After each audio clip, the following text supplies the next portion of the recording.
সকাল সকাল পায়রাদেরকে খাবার দিতে এসেছি। এই দেখুন কেমন করছে, পাগলের মতো করছে। এদের কোন দিন আমি খাবারই দিই না, এরকম ভাবসাব করছে। এই দেখুন আবলুকটা কি করছে, ও চাচ্ছে ওই খাঁচা টাচা ভেঙে ওই পাশের খোপে ঢুকে যেতে, কিন্তু ওদের খোপ হচ্ছে এটা। যাই হোক বন্ধুরা, এরাও ডিম দেবে, আপডেট আপনাদেরকে দিয়ে দেবো।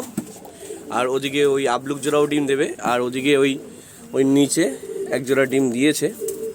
তা আপনাদেরকে দেখাবো, সময় পাচ্ছি না, বৃষ্টি বাজটার সময় আর ভালো লাগছে না। যাই হোক, বৃষ্টিটা একটু কমলে পায়রার আরও আপডেট আছে, আপনাদেরকে দেখাবো। এখন আপাতত এইটুখানি, এই খাবারটা আপনার দিয়ে দিচ্ছি আপনাদের সামনে। দেখুন, আয় আয় আয় আয় আয় আয় আয় আয় আয় আয় আয় আয় আয় আয় আয় আয় আয় আয়। এই যে দেখুন খাবার দিয়ে দিলাম। আয় আয় আয় আয় আয় আয় আয় আয় আয় আয় আয়। দেখুন সব পায়রা এখন খাবার খাচ্ছে। এই যে দেখুন, এই যে নামলো। যাই হোক, এরা ডিম দিয়েছে, সবাই খাবার খাচ্ছে। দেখুন,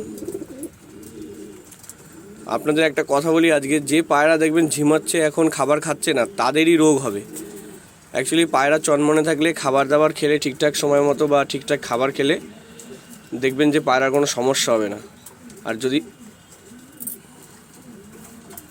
যদি আপনাদের পায়রা যদি ঠিকঠাক সময় না খাবার খায়, আর এরকম ল্যাংচার মতো যদি পায়খানা না করে, ল্যাংচার মতো দেখুন, এরকম পায়খানা যদি না করে ল্যাংচার মতো, তাহলে ভাববেন পায়রার সমস্যা আছে।